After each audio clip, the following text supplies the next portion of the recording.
41,7% sudah menjawab efektif. Berarti semua guru jadi bakul gitu atau gimana Ustaz? Nah, apakah sudah efektif?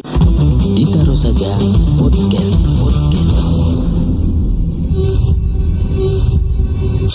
Assalamualaikum warahmatullahi wabarakatuh. Apa kabar Ustadz Ustadzah, para pendidik generasi bangsa dimanapun Anda berada. Semoga Ustadz Ustadzah yang sedang menyaksikan podcast ini dan kita semua tentunya senantiasa diberikan kesehatan oleh Allah SWT. Amin. Senang sekali dapat menyapa Anda di segmen baru channel YouTube SMP ITB Taqiyah Rasyidah, di mana kita ditaruh aja podcast. Bersama saya Fahmuna, seorang guru milenial yang akan menjadi host kurang lebih selama 15 menit ke depan. Di episode pertama ini kita akan membahas sebuah topik menarik yang berjudul pembelajaran efektif di masa pandemi COVID-19. Anda beruntung menyaksikan podcast ini karena ada berbagai hal menarik yang akan kita kupas secara lebih jauh bersama narasumber yang insya Allah kredibel. So, stay tune. Selamat menyaksikan.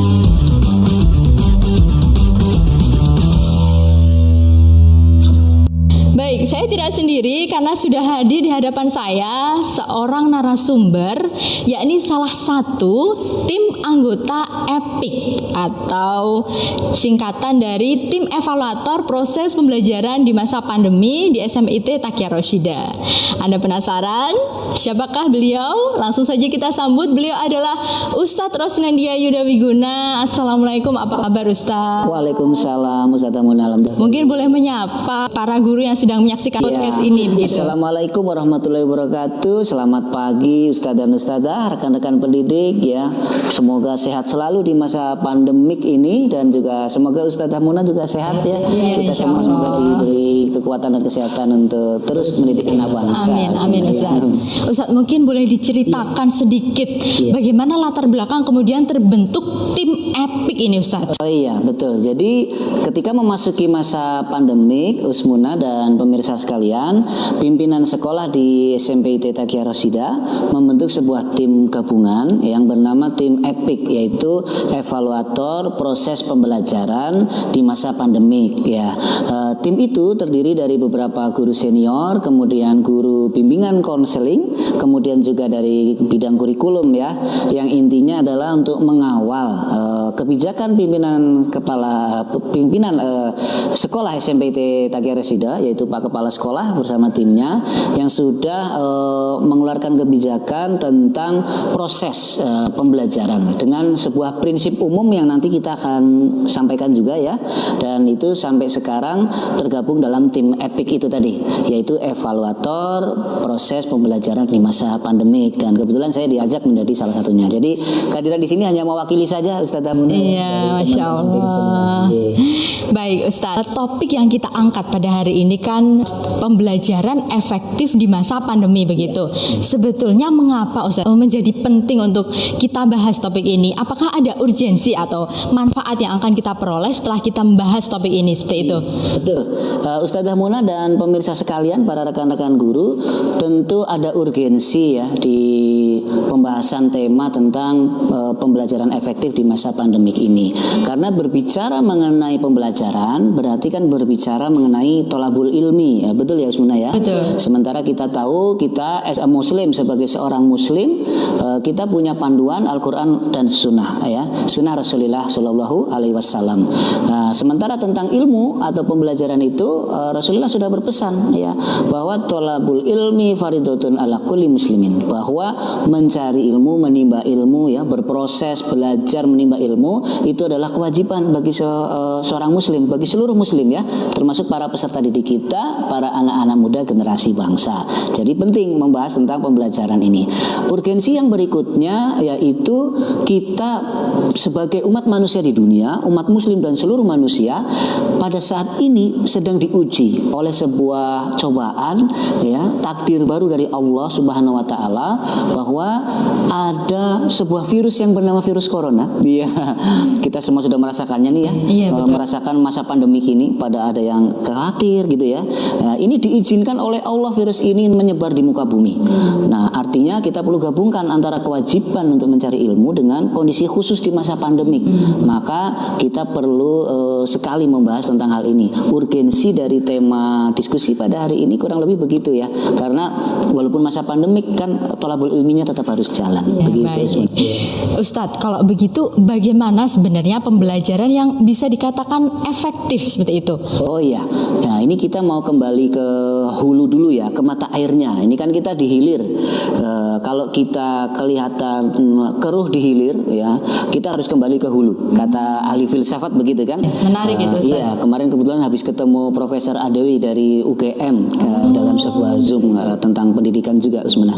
Artinya kita mau kembali ke hulu, berarti kita pelajari dulu tentang pengertian dan hakikat ya dari pembelajaran itu sendiri, Usmana. Karena sekarang di masa pandemi kan terlihat tuh masyarakat banyak penyikapannya, ada yang kayak ruwet, kayak bingung gitu Iya, ya. betul sekali, Maka ya, kita Ustaz. kembali ke hulu aja. Kembali ke hulu berarti ke mata airnya. Pertama adalah definisi atau pengertian dari pembelajaran itu. Kalau menurut kamus KBBI, Usmuna, pembelajaran itu apa sih? Pembelajaran itu adalah sebuah perbuatan, sebuah usaha ya yang menjadikan manusia atau makhluk hidup belajar. Ya, jadi menjadikan peserta didik kita untuk belajar gitu, melakukan kegiatan belajar. Itu pembelajaran. Kemudian kalau efektif, nah, kalimat efektif, kata efektif ini artinya apa? Dalam KBBI diterangkan kalau efektif itu adalah melakukan sebuah perbuatan yang berhasil guna. Ada hasilnya enggak gitu kan? Nah, itu dia.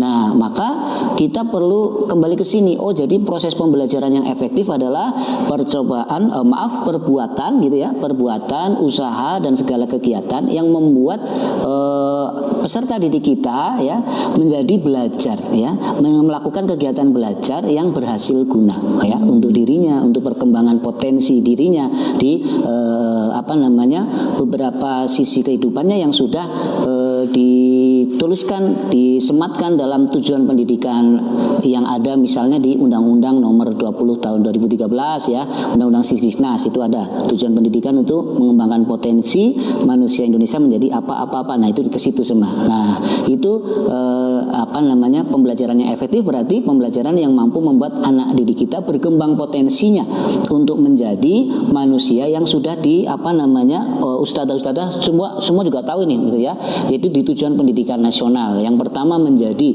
manusia yang beriman dan bertakwa, kemudian berakhlak mulia, sehat, berilmu, Ustadzah Muna, kemudian cakap, kreatif, mandiri, bisa menjadi warga negara yang demokratis dan bertanggung jawab. Nah, itu cakupan dari pembelajaran yang efektif itu semacam itu kalau di negara kita. Menarik. Nah, untuk rumusan tujuan pembelajaran SMPIT Taqiyah Rosidah sendiri dari tim EPIK itu bagaimana kemudian menyusunnya seperti itu, Ustaz? Oh iya, betul. Yang menyusun bukan tim EPIK ya, karena tim EPIK hanya evaluatornya saja. Tapi tim EPIK sudah mendapat sosialisasi juga bahwa pimpinan sekolah SMPIT Taqiyah Rosidah punya sebuah kebijakan, yaitu seluruh pembelajaran di berbagai mapel itu harus memenuhi prinsip pembelajaran umum. Prinsip pembelajaran umum yang diberi nama bakul sepeda gembrot. Ya. Sebentar Ustaz. Bakul sepeda gembrot. Iya, bakul sepeda gembrot. Berarti semua guru jadi bakul gitu atau gimana, Ustaz? Nah, bakul sepeda gembrot ini kan namanya unik ya, Us. Ini sekedar untuk mengingat saja. Ini sebuah singkatan sebetulnya, ada kepanjangannya. Ya, perlu saya jelaskan ya di sini. Silakan, Ustaz. Pertama, bakul sepeda gembrot. Bakul B-nya itu berlandaskan keikhlasan kepada Allah Subhanahu wa taala. Jadi sebelum melakukan pembelajaran, karena ini masa pandemik, sesuatu yang kesannya repot itu harus kita kembalikan, harus ikhlas. Ini adalah takdir Allah di masa pandemik ini. Pandemik ini terjadi sudah diizinkan oleh Allah. Supaya apa? Supaya kita bisa ringan dalam melakukan segala kegiatan pembelajaran. Maka ustadz dan ustadzah itu dipahamkan oleh Pak Kepala Sekolah, kita harus berlandaskan ini dan ditularkan juga ke orang tua dan ke peserta didik. Bakul itu yang B. Yang A, aktif dan interaktif. Maka para peserta didik ya, ustadzah semua dan pemirsa semua itu harus menerima guru yang aktif dan dan interaktif ini. Artinya guru yang aktif interaktif ini yang lebih dulu berinisiasi untuk menyapa murid, menanyakan kabar gitu ya. Kemudian mendorong murid untuk lebih aktif itu gurunya. Yang kemudian K ya. Yang K itu adalah karakternya harus terbangun kuat. Maka dalam setiap pembelajaran, mapel apapun juga harus disisipkan pendidikan karakter. Ya, contohnya misalnya apa? Dalam melakukan kegiatan pembelajaran, maka disisipkan karakter orang yang beriman. Pertama harus diingatkan untuk berwudu terlebih dahulu, berdoa terlebih dahulu gitu ya. Karakter tanggung jawab misalnya jangan lupa juga untuk mengumpulkan tugas-tugas yang ada gitu. Kemudian U, urgensinya tidak boleh hilang. Kan ada RPP yang disederhanakan dari dinas misalnya Usmuna ya. Ya yang penting kalau ada penyederhanaan dari materi tapi tidak mereduksi urgensi dari bab atau materi yang ada dalam pembelajaran. Kemudian L-nya luwes. Luwes itu kita harus toleransi yang tinggi kepada kondisi orang tua dan siswa. Ada yang kehabisan pulsa, ada yang apa segala macam, ya kita luwes, nggak usah rigid-rigid. Wah ini kalau telat mengumpulkan harus begini-begini. Jangan ya. Kita lihat dulu kasus per kasus ya. Sepanjang kita bisa menemukan solusinya, kita luwes-luwes aja lah. Ya.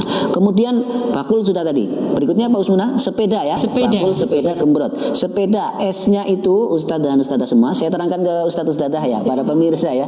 Yaitu S-nya CS sederhana ya. Jadi kita sederhanakan materi pembelajaran kita tanpa menghilangkan urgensi. Makanya ada RPP, penyederhanaan RPP misalnya. Kemudian ada lagi P-nya, psikologisnya dipantau lebih intens. Makanya kemarin kita punya kemitraan ya dengan seorang psikolog ya. Kemarin kita datangkan beliau dari Biro Psikologi Obsesi kerja sama kita ya untuk kita undang juga parenting segala macam untuk memantau bagaimana menemani peserta didik ya, orang tua di rumah dan kita juga ya. Kemudian E-nya adalah energik. Guru-guru diharapkan selalu energik ya, gitu ya Usmuna ya. Misalnya kalau kita lagi lewat WA itu berarti emotikonnya harus yang yang bahagia-bahagia gitu ya. Bukan yang malas-malas terus nangis gitu ya, tapi yang bahagia, yang gembira gitu, energik. Kemudian DA, sepeda, E-nya sudah dunia akhirat terintegrasi. Dalam setiap pelajaran itu harus disampaikan bahwa pelajaran ini akan bisa menjadi bekal di dunia kita dan juga di akhirat Pak, insya Allah ya. Kemudian gembrot ya, tinggal gembrot ya. Bakul sudah, sepeda sudah, tinggal gembrot. Gembrotnya itu gemnya itu gembira. Artinya apa? Nah, masa pandemik ini kan masa yang bisa menimbulkan kebosanan. Iya, betul. Ya, kita temui di murid-murid kita begitu ya. Ya, makanya kita harus kondisikan pembelajaran itu gembira. Gembiranya itu bisa dengan apa? Salah satunya adalah gembira itu kita harus banyak melakukan inovasi pembelajaran dengan multimedia dan multimetode. Seperti apa? Seperti ada di buku Kendali Mutu CSIT itu ada disampaikan begitu bahwa supaya tidak boring anak-anak full day dan sekarang kepake di masa pandemi ini itu kita harus multimedia dan multimetode. Artinya apa? Artinya di bab ini mungkin kita pakai Zoom, besok mungkin pakai video, besoknya pakai voice note begitu. Nah, itu multimedia dan multimedia. Terus kemudian kemarin juga kepala sekolah kita luar biasa. Kalau absen itu di anak-anak itu di grup WA, absennya pakai emoticon. Nah, ini kan jadi ceria. Ya, yang terakhir apa? Gembrot. Brotnya itu bersama orang tua harus selalu bersinergi. Kemarin kita sudah ada program parenting, ada diskusi antara orang tua dengan psikolog begitu ya, dituntun oleh psikolog, baiknya begini, masukannya bagaimana dari orang tua, psikolog memberikan masukan begitu ya. Kita sinergi supaya apa? Supaya Ustadz Ustadzah hasilnya nanti adalah maksimal. Itu tadi sudah saya sampaikan semua kepanjangan dari prinsip umum pembelajaran di sekolah kita, bakul sepeda gembrot, dan juga sudah saya jelaskan contoh-contohnya ya, detail itu. Gitu Ustadzah. Menarik sekali Ustadz. Bakul sepeda gembrot mungkin sekolah-sekolah lain bisa mencontoh SMP ITB Taqiyah Rasyidah dalam pengaplikasiannya. Boleh dipraktekkan nanti ya. Prinsip umum pembelajaran untuk semua mapel. Ya baik. Nah, tim EPIK ini kan evaluator Ustadz. Untuk evaluasinya sendiri ini bagaimana? Oh iya, luar biasa. Jadi begini Ustadzah, kita bawakan ini ada grafik ya, hasil dari interview, angket maksudnya, kuesioner dari orang tua ya, karena kita sinergi dengan orang tua Ustadzah. Dan alhamdulillah dari data yang masuk luar biasa Ustadzah. Pemirsa sekalian, Ustadz Ustadzah dan Usmuna ya, misalnya begini, ada pertanyaan, apakah metode pembelajaran yang dilakukan oleh SMP ITB Taqiyah Rasyidah selama pandemik apakah sudah efektif ya?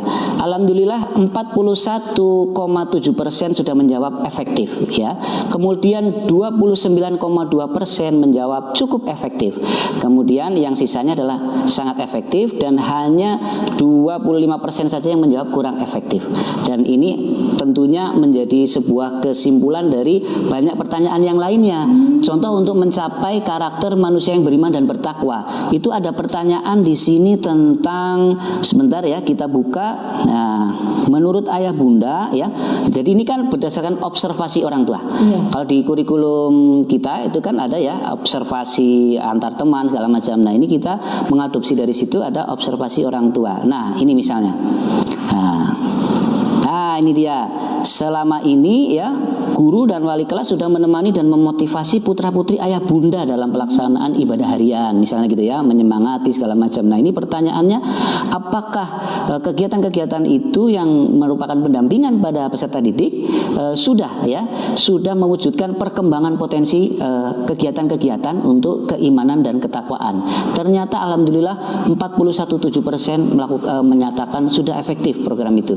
Kemudian 25% mengatakan cukup efektif dan sangat efektif 25%, dan yang menyebut kurang efektif hanya 8,3%. Artinya kebanyakan sudah melihat dan mengobservasi hasil dari prinsip umum pembelajaran apa yang sudah kita sebutkan tadi. Kemudian ada juga tujuan pendidikan nasional, di situ ada mandiri, cakap, kreatif. Di sini juga ada anak Anda apakah muncul kreativitas dan bakatnya tersemangati, ada sekitar 50,3% gitu. Kemudian 33% menyatakan juga iya, ini muncul kemandirian dan tanggung jawab, termasuk ini dalam kegiatan di rumah untuk membantu orang tua segala macam, ada semua di sini. Pak, insya Allah dari tim evaluator akhirnya menyimpulkan berdasarkan observasi orang tua dan juga observasi kita, ada angketnya juga di sini. Pak, insya Allah dikatakan bisa relatif cukup efektif prinsip umum pembelajaran bakul sepeda keberat ini. Begitu. Menarik sekali Ustadz. Alhamdulillah. Saya ucapkan terima kasih sebelumnya telah meluangkan waktu Ustadz Nendi di tengah-tengah kesibukannya seperti itu, dan juga pemirsa di rumah. Saya ucapkan terima kasih. Menarik sekali perbincangan saya dengan Ustadz Nendi pada kali ini. Sebetulnya masih banyak sekali hal yang ingin saya tanyakan Ustadz, tapi berhubung waktunya terbatas sehingga mungkin kita akan bikin episode berikutnya seperti itu. Podcast lain ya. Ya, insya Allah. Apabila ada perkataan yang kurang berkenan, saya selaku host pada hari ini mohon maaf, dan wassalamualaikum warahmatullahi wabarakatuh. Sampai jumpa. Ditaruh saja podcast.